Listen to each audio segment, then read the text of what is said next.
999 65 13 67 ou ainda 994 11 0208. 15 mais 39, estamos com a doutora Cecília Dantas, já aqui a postos, hoje para falar de um assunto importante, o Janeiro Branco, a saúde mental. Doutora Cecília, seja bem-vinda ao programa Boca Quente, parte 2. Satisfação tê-la aqui. Boa tarde.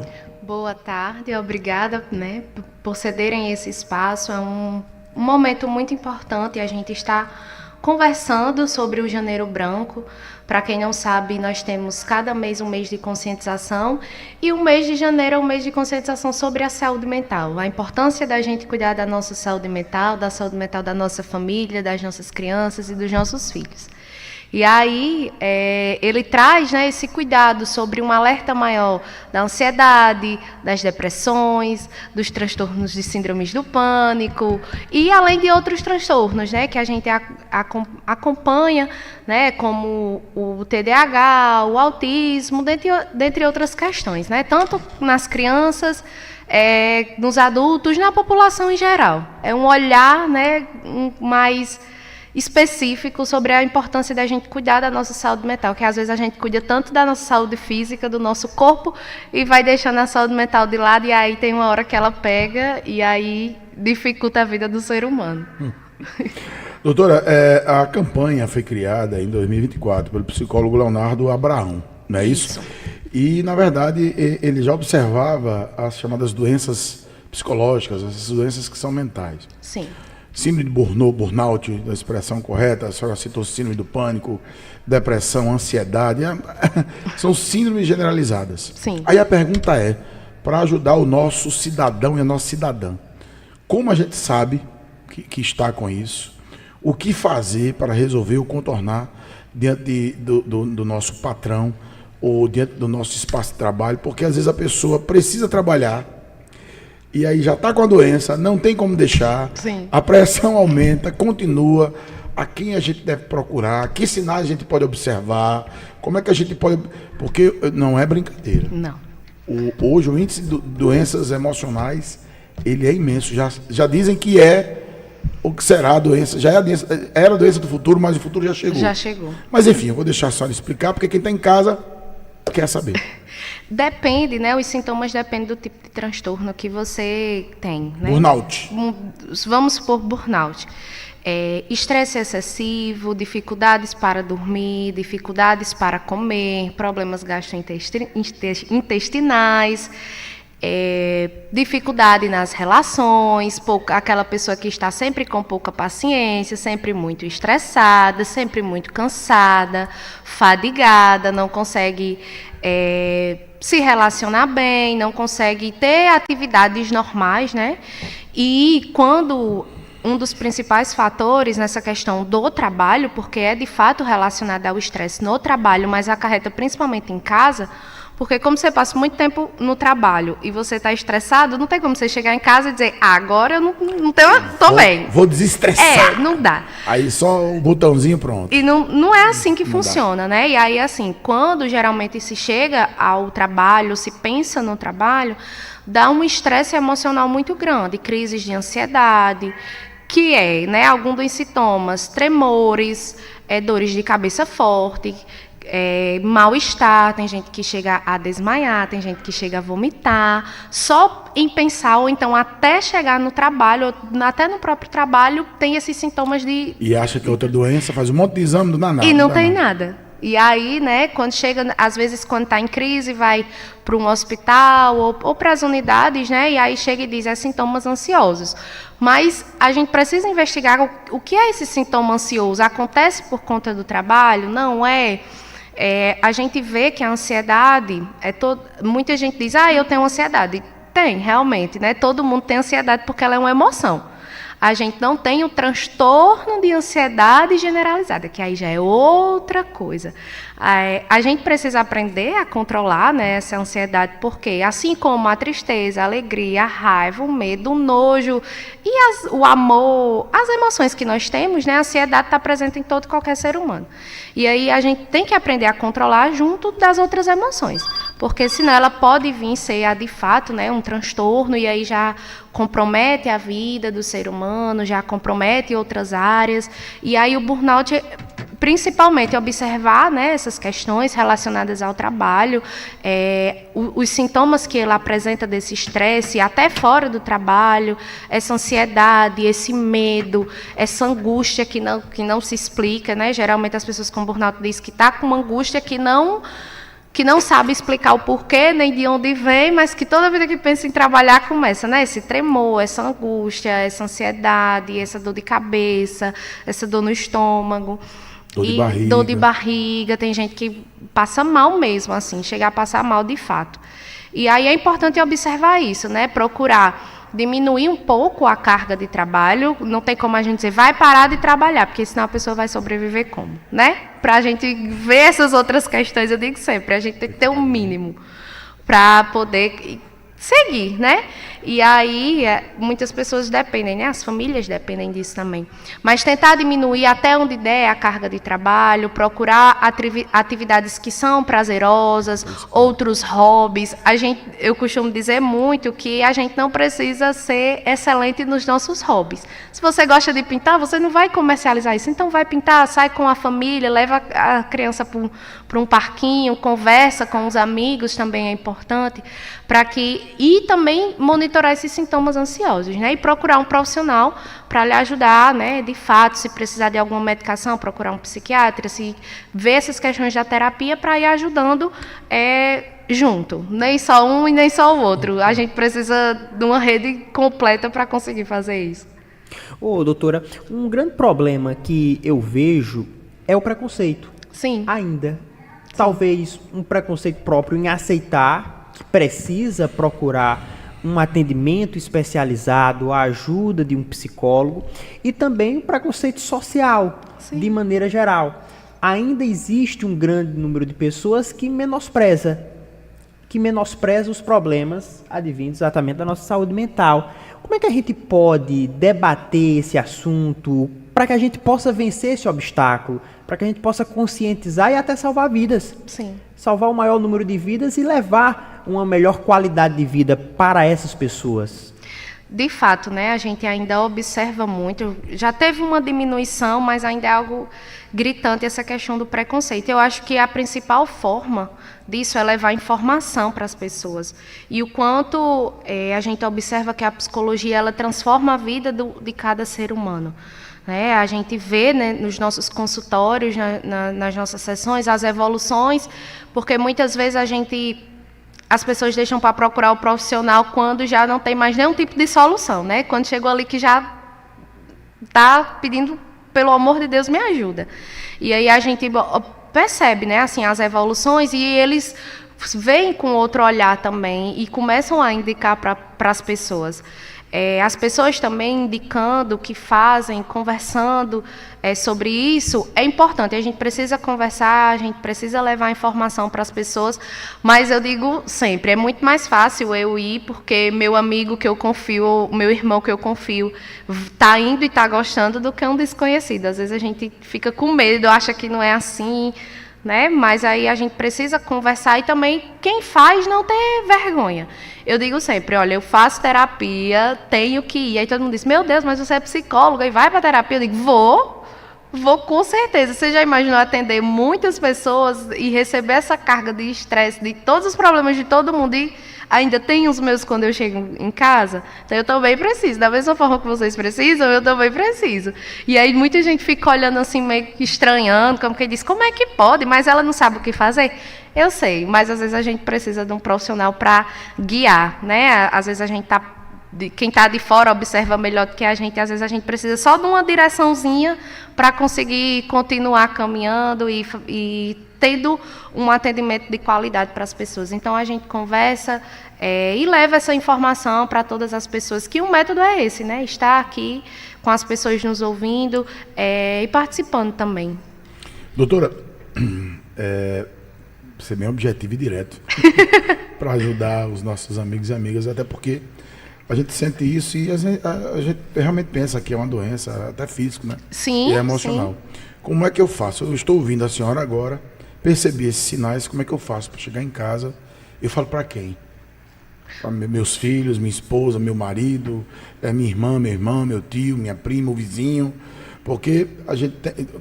Ian fez uma pergunta anterior e eu estou nessa linha, né? Que tem um preconceito, aí você fica com medo. Aí aquela ideia, é doido, fulano é doido. E a pessoa não está louca, ela é vítima de um processo social contemporâneo. Como é que eu faço, doutora? Porque a senhora, inclusive, até já respondeu uma pergunta que eu ia fazer, né? Que seria o que fazer para você ir relaxando, além de procurar ajuda profissional, é você procurar alguma coisa que você possa, de certa forma, sair dessa crise. Mas como é que eu faço? Cheguei lá, eu estou sentindo isso. Tem o canal do CVV, né, que muita gente utiliza, faz essa divulgação só no Setembro Amarelo. Mas não, lá é um canal de escutas ativa o ano inteiro. 365 dias por ano. 24 horas. 24 horas. Ai, tive uma crise 3 horas da manhã e não tem ninguém para me socorrer. Liga para lá. É um canal de escutas com psicólogos para atender quem está em algum sofrimento, ou quem está em alguma crise, ou quem passa por algum tipo de transtorno. Você pode também procurar alguém que você confia, né, e pedir ajuda, porque eu acho que a principal dificuldade é você pedir ajuda, reconhecer e chegar e dizer, eu estou precisando de ajuda, eu estou... Né? O primeiro passo é esse, a gente reconhecer que estamos precisando de uma ajuda. E quando a gente está doente, sente uma dor física, a gente corre logo para o médico, né? A maioria das pessoas. Mas a dor emocional, a gente fica ali protelando e tentando negar algo e vai só piorando. Então, assim, é importante conversar com amigos, se tem alguém que você confia, seu marido, sua esposa, seus filhos. Se você sabe que é alguém que vai lhe ajudar, às vezes você não tem a informação a quem procurar, mas você pode conversar, talvez um filho que já viu nas redes sociais, ou um amigo, ou um parente que já tem essa questão, de chegar e perguntar. Como também você pode procurar nos serviços públicos, né? Eles estão aqui para isso também. CAPS? Nós temos... É no CAPS? Sim, também, né? Momentos de crise. A UPA atende também em crises fortes, pode ir até lá, eles dão a medicação, fazem todos os processos. No hospital também tem o processo de triagem, né, nos hospitais públicos, mas também nós temos esses outros locais, né, a policlínica também tem atendimento, CAPS também tem atendimento, então tem serviços públicos que a gente pode ir e fazer essas terapias e socorrer e pedir ajuda. Doutor, é exatamente essa a minha pergunta. Quais são hoje as políticas públicas que já estão instituídas e quais ainda podem ser instituídas pelo poder público para atender, para dar dignidade exatamente a essas pessoas que muitas das vezes sofrem calados? Sim. Sofrem calados e precisam de ajuda. Aqui na nossa cidade nós temos, né, algum desses serviços que, como eu já falei, temos os CAPS, nós temos 3 unidades de CAPS. São 5, né, mas nós temos 3, porque você só pode ser instaurado à medida da população, né? Tem todo um protocolo para isso. Nós temos a policlínica, nós temos os CRAs, os CREAs, também são serviços que atendem a população com algum tipo de sofrimento mental. Nós temos esses psicólogos para fazer esse trabalho e encaminhar para os outros serviços, né? Dependendo da gravidade, porque às vezes nós temos alguns transtornos que são gerados por dependências químicas. Então, é um CAPS AD, que é de álcool e outras drogas, né? CAPS transtornos graves já vai para o CAPS 2, se for criança já vai para o CAPS I, porque aí tem as consultas, né? E aí eles vão sendo indicados ou então vão encaminhando para os serviços especializados, né? Às vezes a gente chega sem saber de nada e lá eles fazem uma triagem, CRAs, CREAs, até as UBSs também, né, dependendo da UBS que tenha esse profissional, eles podem ir. E assim, aumentar, o que é que a gente pode ver, né? Aumentar também essa quantidade de profissionais nas UBSs da cidade, procurar mais profissionais especializados. Às vezes a gente acha que está bom, mas nunca está bom, sempre tem uma lista de espera muito grande. E aí, para a gente ir diminuindo e encaminhando também para os serviços especializados. É uma doença de rico e de pobre. Não tem cor, não tem classe social, nada. Nada, né? De qualquer pessoa. Agora, uma pessoa com esses sintomas, ela pode, por exemplo, entrar no mundo das drogas, por exemplo, tá ali, aí vai beber. Sim. Ou vai procurar outro tipo de insumo. Sim. Né, ilegal, por exemplo. E aí isso pode se tornar um caminho sem volta. Sim. Tem que ter cuidado com isso? Tem que ter cuidado. Porque assim, o cidadão está lá no campo, né, o cidadão do campo, E na humildade dele, ele nunca nem ouviu falar nisso. Às vezes já está com sintomas, né? Como também o cidadão da cidade, né? Como o trabalhador comum, das mais variadas áreas, das mais variadas profissões. Sim. Do médico ao dentista, ao advogado, ao psicólogo. Sim, ao psicólogo que não se cuida também, né? Pode gerar, sim, pode gerar, né, outras questões, não só de substâncias, mas como outros vícios, né? Porque muitas vezes procura como uma válvula de escape, como algo que precisa para relaxar ou para sair daquele ambiente. E aí por isso que a gente precisa ter muito cuidado e procurar, né, de fato, um profissional para que não se agrave ou que gere algo futuramente que vá nos prejudicar ainda mais do que já está prejudicando. Ô, doutora, quem está em casa, está ouvindo aqui a entrevista, está acompanhando pelo Difusora 1, se identificou, está com os sintomas, fez aí um diagnóstico prévio, e aí está querendo entrar em contato com a doutora Cecília Dantas para se consultar, quer buscar ajuda. Tem, inclusive, Como é que mensagem faz? Como é que faz para entrar em contato com a doutora, para marcar uma consulta nesse sentido, professor? Tem, inclusive, só perdão, sem querer atrapalhar, mas é porque tem mais mensagem para ela. Se o cartaz puder colocar, está aqui, né? Cleide Moreira da Silva. Não sei se o cartaz vai colocar ali, mas eu vou ler, né? Parabéns, doutora Cecília Dantas, Cleide Moreira da Silva. Obrigada, Cleide. Então, pode entrar em contato ou pelo nosso Instagram, ou pelas redes sociais, né?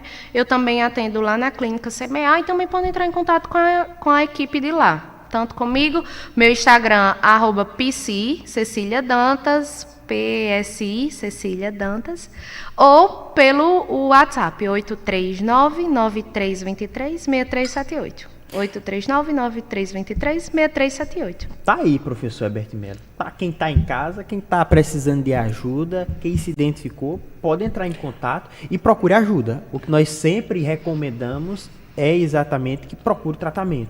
Na verdade, eu vou além. Não procure só quando estiver doente, não. Procure antes, porque a terapia ajuda. A prevenção é melhor do que o remédio. Certeza. Aí bate um papo, aí vai lá ver saídas que às vezes a gente sozinho não consegue ver. Sim.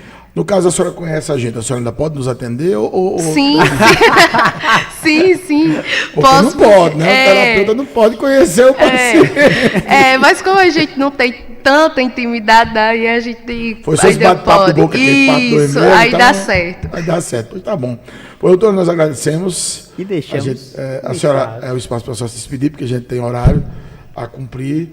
Então, muito obrigado, viu? Muito boa a entrevista. E volto mais vezes, sinta-se convidada para voltar, um assunto que a gente tem que discutir os 365 dias do ano, não somente janeiro e não somente também setembro. Sim, tem muitas coisas para a gente poder falar, né? Mas eu que agradeço o espaço, pelo momento, eu estou sempre à disposição de vocês e da população também. E eu fico imensamente grata e feliz pelo espaço para a gente poder estar debatendo sobre esses assuntos que ainda é um tabu, de certa forma, para muitas pessoas e que preferem sair e não conversar muito. Então, eu fico muito feliz e grata pelo espaço e pela atenção de todos os ouvintes. Doutora Cecília Dantas, e correndo aqui contra o tempo, tem umas mensagens aqui de alguns ouvintes, viu, doutora? Vamos lá. Só para a gente poder fechar. Não, mas a senhora aguarda, vai sair com a gente. Tem pergunta para eu, tinha aqui, eu mando no privado. Boa tarde, professor. Quais são os projetos para a zona rural? Precisamos de cisternas, sementes. Alguém pode informar? Porque ninguém é empresário. Boa tarde, professor Herbert, Ian. Sou de Monte Oreb, sou ouvinte assíduo do Boca Quente, fã. Acho que Bolsonaro viu Trump ser eleito e na cabeça, enfim, que ele vai ser eleito de novo. Enfim, eu vou deixar aqui, agradecer ao ouvinte, mas liga para cá, manda, fala direto na Ian, para gente não estar repetindo, né? Exato, interage aqui conosco, é sempre bom, é sempre prazeroso. Mandar e colocar, ter a interação né? dos nossos amigos. E democracia, cada qual tem sua opinião. Mandar um abraço para o amigo Neto Meirelles, que estava na audiência. Netão, a gente conversa depois, em breve. Ian, ficando por aqui com mais um Boca Quente parte 2. Pois agradecendo. Abrilhantados pela presença da doutora Cecília Dantas. Dizer, né, que a gente agradece pela paciência, pela audiência E tem outra frasinha que eu falo, hoje eu esqueci. É tradicional. Pela audiência, pela sintonia e pela preferência. Pela preferência, paciência e audiência. Exato. E amanhã, se Deus quiser, Ian, estaremos aqui no mesmo horário, a partir das 13 horas, fazendo Boca Quente, parte 2, esse pinga-fogo político, onde a gente debate vários assuntos da política local, estadual, nacional, internacional. Aqui sobra para todo mundo. Ninguém perdoa ninguém. Pois é, vamos ficando por aqui. Você vai ficar agora na companhia dele, meu amigo Francisco Alves Tatico. Hoje ainda, quinta-feira, comandando o forró no Varandão, porque amanhã é o Bregão, mas hoje ainda é forró. Olha só, em cima da hora. Zé Derlane, me perdoe. À vontade. Doutora, meu nome é Regina Firmino, tenho muita ansiedade, tomei sertralina por um tempo, parei, estou com medo. Aí ainda completa. Estava aqui acompanhando sua entrevista, adorei. Muito boa entrevista, doutora Cecília Dantas. Está aqui as últimas mensagens. Obrigado pela audiência, obrigado, doutora Cecília. Francisco Alves Tatico no Forró no Varandão. Forte abraço, até amanhã. Boa tarde.